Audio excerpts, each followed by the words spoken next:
It has been said that young people are the future of any country or any world. I believe that's true, and if you do, then together we know that we must invest in our young people. One of the best ways we can invest in them is by obtaining the booklets from the drugfreeworld.org Truth About Drugs campaign. The booklets, especially on marijuana, come in English, of course. This is something that is out there and is talked about a lot in the media, but it also comes in Spanish. And then there is a book that is a compilation book. And this one is very important because it covers things like alcohol abuse, ecstasy. We know that cocaine, crystal meth are things that are dangerous. Inhalants can be abused, and also heroin, LSD, and even prescription drugs. So it's very important to get these booklets that give information about what these drugs and what alcohol abuse will do. They don't say don't take them, which oftentimes turns young people off. They tell everyone who reads these booklets what this kind of activity will do. And in that way, we're investing in our young people and investing in the future of our country and this world. Just go to drugfreeworld.org and get these free booklets right away.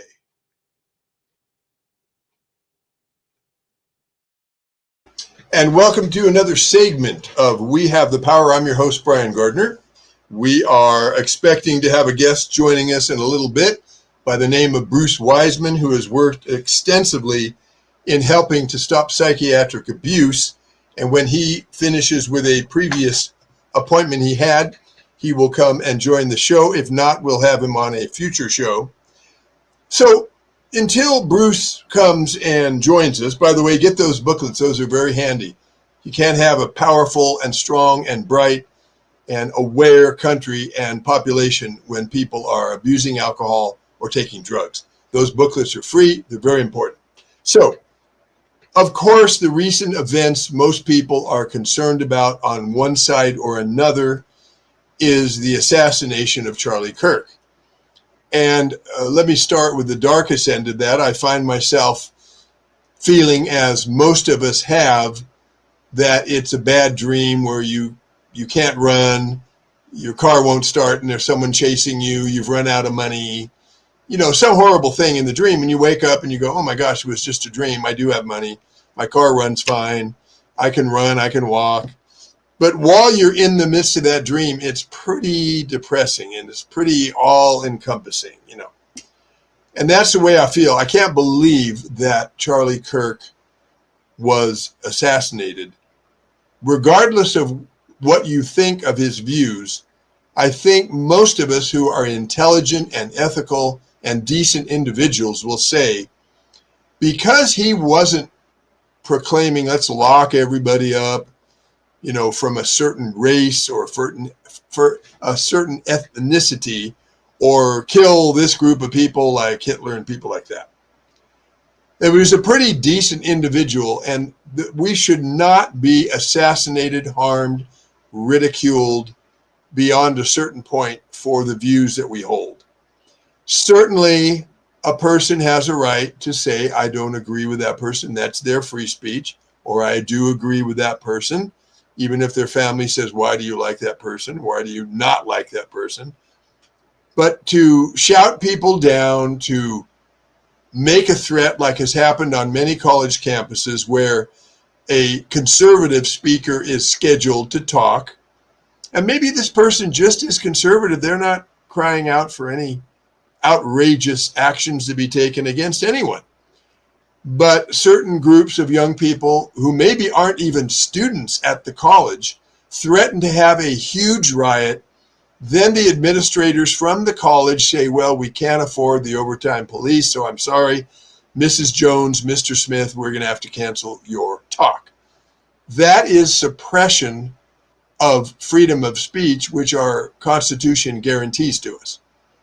The young people that threaten online to have this big commotion that then the college campus would have to keep many of their security people overtime, That is simply a way of stopping free speech. And these individuals who take this kind of action have been perverted by what they've heard from, let's take this example of them getting a conservative person speaking. They've been perverted in their thinking by what they've been presented by the media, using their phones, information, and they no longer believe in free speech. They believe that free speech only can go so far. If you're saying things that are negative, then you don't have a right to have free speech. Now, let's go back to the Constitution for a moment. Our founding fathers, who used manners and decorum and decency and ethical activities, didn't feel it was necessary. My gosh, they didn't feel it was necessary to put judgment next to these rights that we have. Certainly a person could say, I can yell fire in a crowded theater and I'm exercising my freedom of speech. Well, are they really? There's probably, one percentage amount that they are exercising their freedom of speech. They have a right to speak.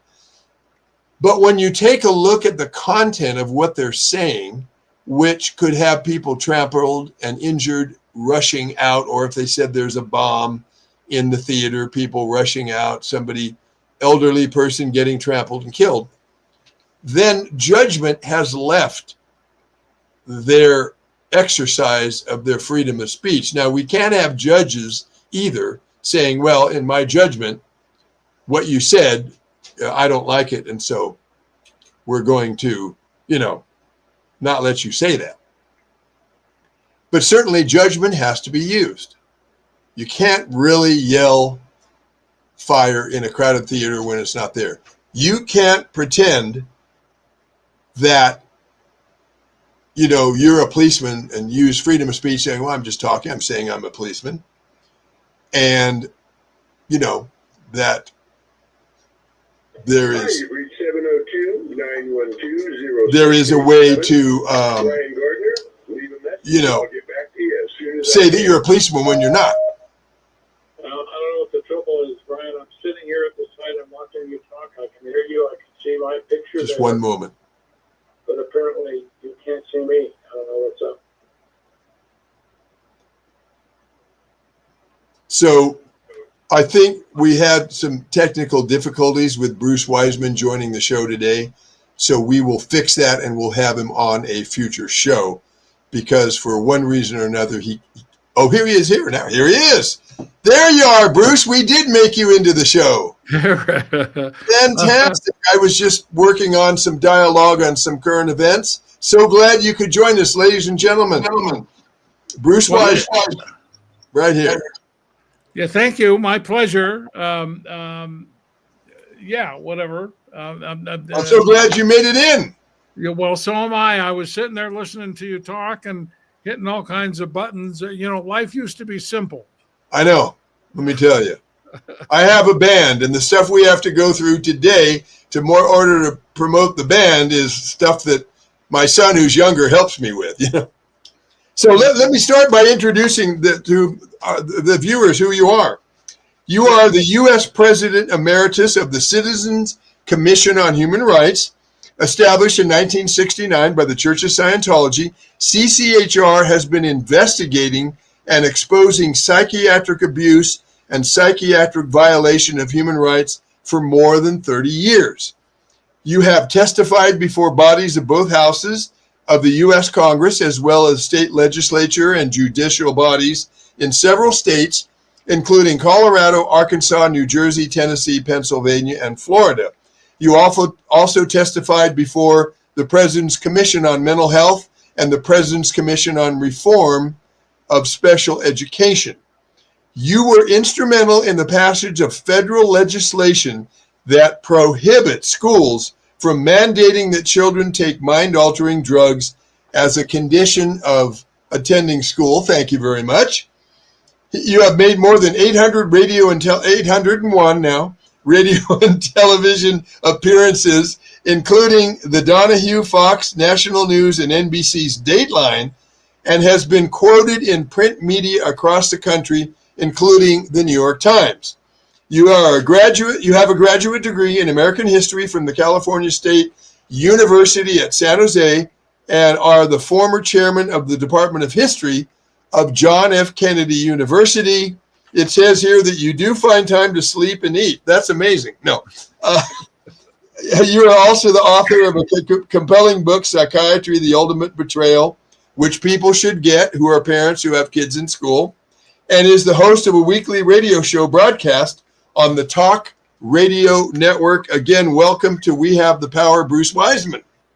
Well, again, thank you very much. I'm delighted to be with you, Brian.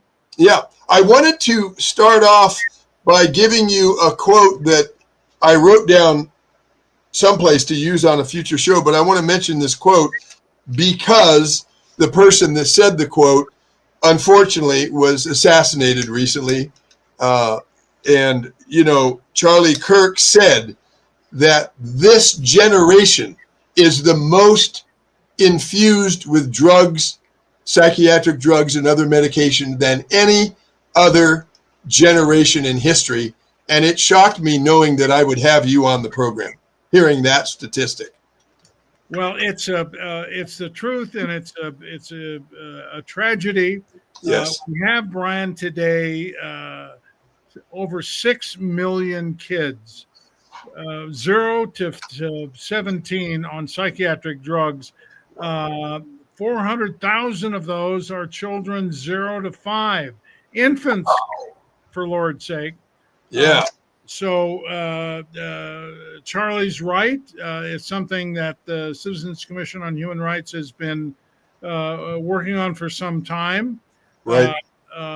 The legislation that you mentioned that we got passed a while back. Very good. Certainly a blow to that, because we were at the time we were getting calls into the organization from mothers who couldn't get their kids into school unless they were on psych drugs. The kid, it's like, what planet are we on? The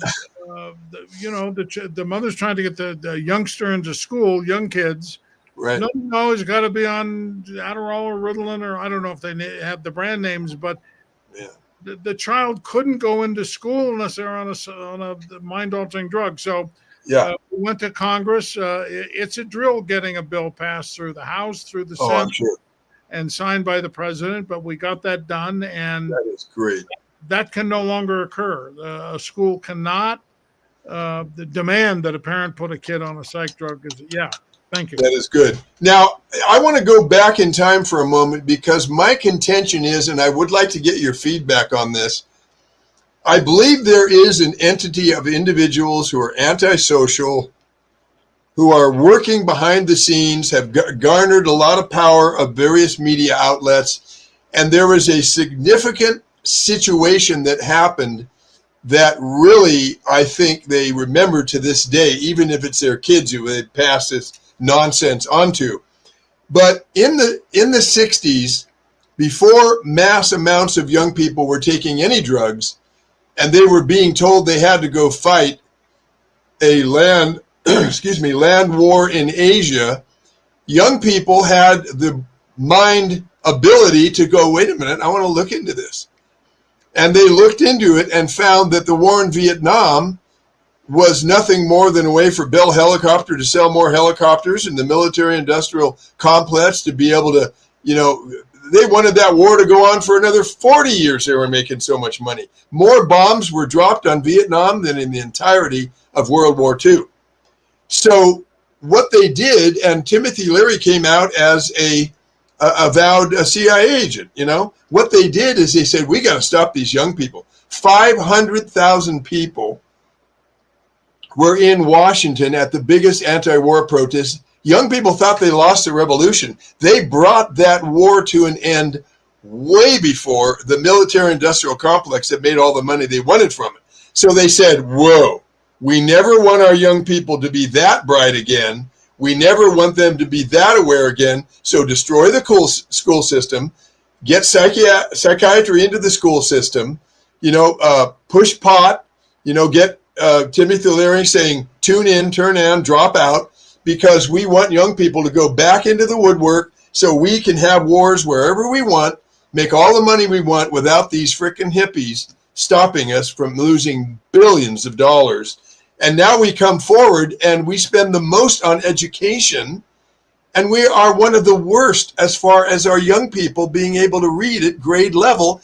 And we have ludicrous laws, like you just mentioned, that are further ruining our young people. Well, it's a crime what has happened to American education, as you mentioned. I think you mentioned. I don't know. Yeah, I did. Yeah. I have a teaching degree. I did teach way back in the day, in the early years that you're talking about. Mm-hmm. But what has happened to American education is treasonous, Brian. It's disgusting. Right. The mental health industry, psychiatrists have wiggled their way into education. They have taken out phonics. Right. And in 80, I think it was 89 or 90, they voted in a mental disorder called ADHD. Now, your listeners may or may not know, but there is a book called the Diagnostic Statistical Manual. It's got 300, and I think last time I checked, 64, 300 some odd mental disorders. Mm-hmm. All of them are voted in. They sit around a table at the American Psychiatric Association. How many think ADHD should be in the book? It's a show of hands. There's no science. Oh. Can I tell you one that's in that book that I heard about? When a woman is raped by a psychiatrist, she will go to the media or the police to report it. They have a mental malady that's tied in with that very scenario. Can you believe this? I know most of the bizarre stuff in there. That one I didn't know, but it doesn't surprise me at all. These people are predators. 60 by one survey, 67% of psychiatrists sexually molest their patients. 67%. So this is a so-called profession which has no basis in science whatsoever. No. It's important to understand that, because most people don't understand. They think there's a bunch of science to psychiatry. There is none. Right. Now, an example I like to use, Bruce, is you go to your mechanic and you say, my car is unmanageable. It makes a bunch of noise. Well, you need to tear the engine apart, find out what's wrong. No, I don't want to spend that money. Just put Gunko in the engine, get this car more manageable. And he says, okay, but when you pull the engine apart in 10,000 miles, you're not going to like it. He says, I don't care. I want my car more manageable. So he pours the Gunko and the guy goes, oh, my car's not it's driving better now, Well, I equate that to, and if any company has Gunko, I'm not attacking you, but what I equate that to, the kid is very bright. He's bored in the school because nothing's happening, and they make the kid more manageable. But they haven't found out the underlying problem, why he's having any problems. Yeah, I mean, parents, some parents send their kids to school with a bowl full of sugar. The children are not taught to read properly, and they act out. And so the teacher and the school psychologist, the teacher doesn't label, but refers the kid to the school psychologist, right, who now says you've got ADHD. What are the indicators of ADHD, Brian? The kid butts into line. He interrupts the teacher. There's no CAT scans. There's no blood tests. There's no X-rays. There's no urinalysis.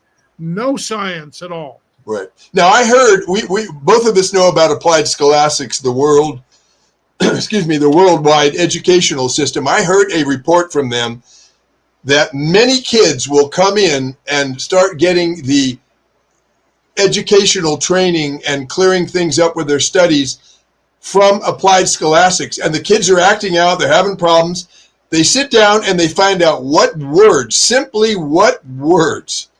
those kids have been exposed to in their studies, and they use a method of getting those words cleared up and understood, and the bad attitude goes away. It is not ADHD. It is they are frustrated with their studies, you know, if a rocket scientist tried to talk to me, I'd want to go, can I go take a break and get a burrito? I mean, I don't really want to listen to you, you know, because of the words, the nomenclature, right?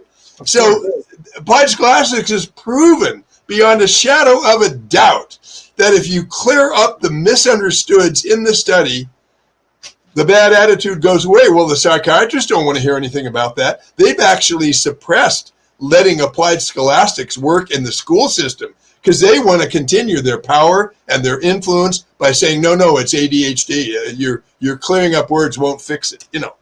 And you've got, I repeat, six. Let me give you exact numbers because Sure. We checked it out. I don't know if I want to be that depressed. Go ahead. No. 6.155852. Almost 6.2 million youngsters on these drugs, and it's treasonous, it's barbaric. Right. The child is taught that they can't learn unless they're on some mind-altering drug. And it's not just the ADHD drugs, of course, the amphetamines.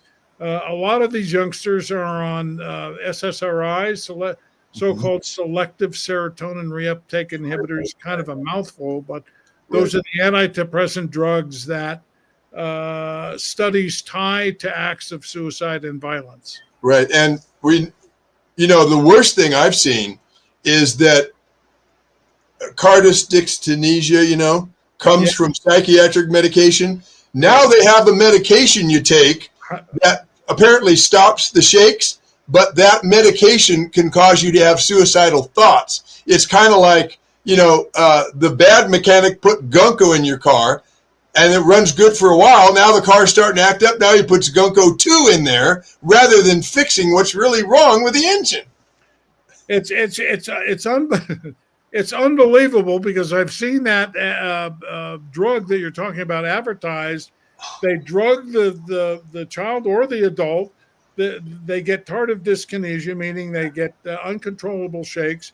Yeah. Oh, we've got the solution to that is another drug. So they cause the problem and then have another drug. It's all we both know it's all about this. Oh yeah, and the reason psychiatry can be so criticized is they really don't know how to fix mental health problems. Like the mechanic who said, let me tear your engine apart, he knows engines. He knows how to fix that car. But psychiatrists don't. So the only way they can justify their existence is to make the kid look more controlled by drugging him so badly that they don't have any more energy left because they don't know how to fix the underlying problem that's causing them to act out in class. Absolutely correct. Something that may shock you, and it won't shock you, but you never know. I mentioned this book, The Diagnostic Statistical Manual, that's got all Yes. the mental disorders in it. Well, the third edition of that book said in the introduction, we don't know what a mental disorder is. We can't tell one mental disorder from another mental disorder. We can't tell a mental disorder from no mental disorder. They admit it right at the beginning of their book that they don't know what the hell they're talking about. Right. Amazing. Now, another thing that we have about 5 minutes left, and I want to say two things. We'll give a way for people to reach you or reach CCHR, but I want to try to have you on every 3 months to see how things are going. The other thing I want to say is that Charlie Kirk was being interviewed by California Governor Gavin Newsom. And I usually call him Gavin Newsom, but I'll refrain from saying that more than once, But here's the thing. Gavin Newsom said something really scary because Charlie Kirk wanted to take young people and move them into a more rational mindset. And he said, let's try to move it a certain number of points. They moved it way further. He was way more successful in getting kids to turn away from pot and all these different things. Right. And Gavin Newsom said something. If I was a police investigator, I'd say that's a motive for murder right there. Not that Gavin Newsom had anything to do with it, but it was very interesting. He said, Carville said we should back off for a while. We're not going to back off, Charlie Kirk, and let you turn 1, 2, 10,000 people away from the Democratic Party. No, we're not going to let you do that while you kick us in the face. We're going to stop you from doing that. Well, he has been stopped from doing that, but he was turning people away. And imagine how freaked out psychiatry must have been if there's a body of young people that tell their parents, I'm not taking that crap, no way. And the parents say, you are not going to force us to put that crap in our kids' bodies before they go to school. Yeah. He was making a difference. He was making a difference. He was definitely making a difference, and he was making a difference in the right direction. And, I heard today his wife has taken over the CEO of the Turning Point USA. Right. So onward with that good work and the elimination of psychiatry, mental health treatment for children. Most of these legislators, Brian, you say the word mental health, they think it's something good. Sitting in a chair talking to someone. No, mental health means drugs or shock. That's psychiatry's tools, drugs and shock. Right. People have asked me, we still have about 2 minutes or so, but people have asked me, isn't this topic controversial that you're talking about? The military industrial complex and all that. And I say, here's what's controversial.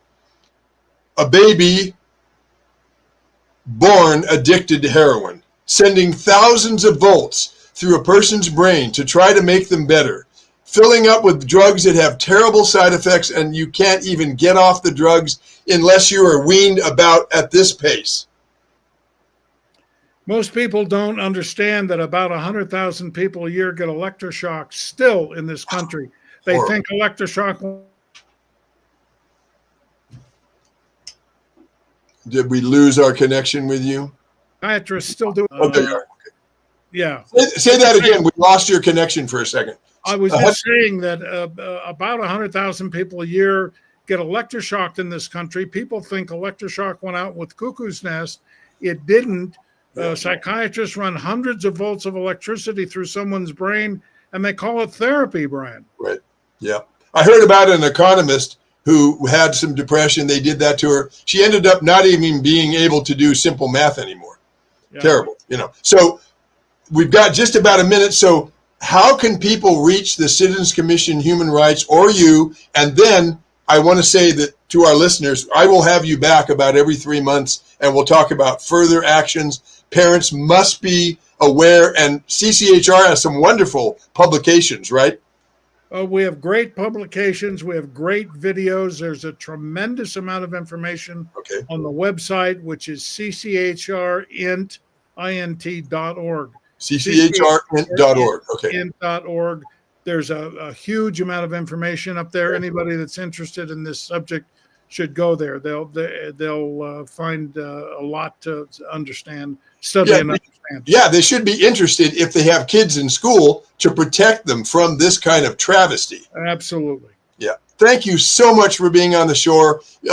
Thank you for the work you've done to stop some of this already. There's more work to do, and I can't wait to have you back in 3 months and see what's happening. Tell your wife, thank you for being on the show. We'll schedule the other one on the water location. And thank you again for everything you're doing. Ladies and gentlemen, this has been We Have the Power. We're live every Thursday at 5 p.m. Pacific Coast time. You can look at previous shows and this one by going to the prconnectionsradionetwork.com. Let me remind you that every person has a responsibility on how this world turns out for now and for the future. We have the power, and we can make a difference. Thank you, Bruce, for being on the show. Thank you for watching today. Thanks for having me. I appreciate it. PR Connections Radio thanks you for watching this podcast. Check out more episodes of this show and our others at prconnectionsradio.com.